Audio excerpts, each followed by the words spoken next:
Hi team, Rachel here with One Drill at a Time. Today I'm breaking down the kettlebell Turkish get up. So this exercise I get a lot of requests on because it can seem a little bit complicated. So hopefully we'll break it down that it becomes a little bit more accessible to you going forward from here. As always, I'm a firm believer in learning something and really getting it in the body without adding weight initially so that we can understand the pattern of what the body needs to do and then adding weight to it. So I'll start by breaking this down body weight and then we'll talk about how you add the kettlebell to it. So you get started on your back, you're lying flat, you're gonna bend your right knee, and then you wanna make sure the foot is not too far forward and not super close to the glute. So it's about 1 foot distance from the bum to the heel.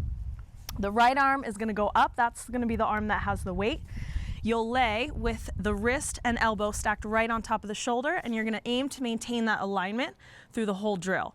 From here, the left leg is opening off to the front left diagonal. So I'm going to open the leg to the side, so now I have space. The left arm is coming to the floor along the same line as the leg, diagonal. The left toe is facing up towards the ceiling. So this is your setup position. The engagement would be shoulder down into back body and engaging through the lat. First move is you're going to roll on the left front diagonal. So I'm going to aim to go forward and up rather than straight up towards the ceiling. So rolling to the forearm for position 1. Now I have forearm pressing down actively into the ground. Shoulder stays away from the ear. Eyes are going to be up towards hand, or when you have weight, kettlebell, dumbbell, whatever you have there. Second position, I'm going to push to the palm, so just pushing down firm. Now I'm going to slide the hand and adjust it so it's a little bit closer towards the hip. From here, pushing through the right foot and the left palm, I'm going to push the hips up. Again, maybe on that left diagonal, if it's a little bit more accessible. Now I have all the space. I'm going to sneak this left leg through and come into a half kneeling figure 4 position. So the hand and the knee are in one line, the shoulders are stacked, and the hips are kicked out. Toes are tucked back. Now I'm going to pivot, lift the body, turn the toes. Now I'm in just a half kneeling, ready for my lunge position. Back toes are tucked. I'm going to push off the ball of the back foot, drive through the front heel, stand tall at the top. The gaze is going to be forward from this position. You reverse it, stepping back, find the lunge, lower the knee with control. As you pivot the shin, palm goes down, gaze shifts back up towards the top arm. So again, hand in line with knee. Biggest mistake is either taking hand forward or taking hand too far back, and you'll see what that does to the spine and takes everything out of alignment. It's gonna be a lot harder to find your position. So hand down, hinge at the hips and kick the hips back and out on the back right diagonal. From here, sneaking the left leg through, toe up again, dropping the hips, lower to the forearm, and now lower all the way down and reset. Yeah, so I have position 1, roll to the forearm. Position 2, push to the palm. Position 3, lift the hips. Position 4, figure 4. Position 5, half kneeling. Position 6, come back to stand. You reverse it, come back to the lunge. Turn, pivot, gaze up. Sneak leg through, lift hips, lower hips, adjust hand, forearm, elbow, shoulder.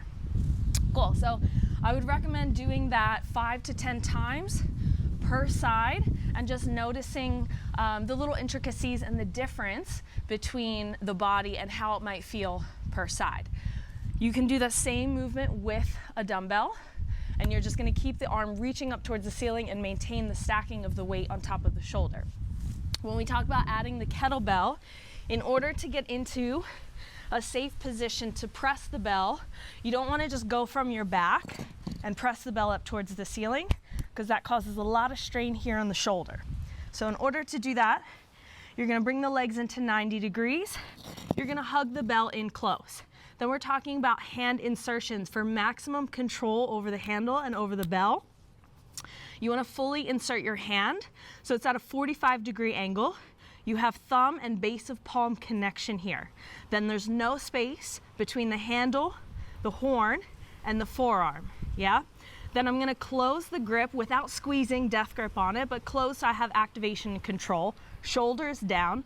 My left hand's gonna come on top and cradle. So this is gonna help. I'm gonna hug the bell in and then engage through the back of the core, roll to my back, and as if I was standing in a racked position, it's the same position on the floor. So I still have the handle 45 degrees. You can press with 1 or 2 hands to get the bell up. So you have to engage through the back, the lat, shoulder down, away from ear, bell is up. So I'm gonna keep gaze on bell. Now I can open up the legs. So I have my right foot set up, left toes to the ceiling, leg is off on the angle, left arm off to the side. Positions stay the same. Rolling through the forearm, push to the palm. Lift the hips, sneak the leg back, gaze stays up. Now turn the gaze, tall kneeling, come to stand. You reverse the action. Step back, control, pivot, turn, palm down, look. Lift the hips, sneak the leg through, lower the hips, bell stays stacked, lower the forearm, elbow, shoulder, and then to come out of this, 2 hands, bring the bell in, and then roll to your side to release it to the floor. So that is your Turkish get up. You don't have to do too many of those. You don't have to go super heavy. Get the movement in your body first. It's gonna be a lot of shoulder stability, some hip mobility there with the hinging of the hips, sneaking the leg through. It's an excellent full body drill. Give it a go. Let me know how it goes for you. If this video was super helpful for you, please give me a thumbs up and then hit subscribe so you can stay in the loop for future training videos. See you next time.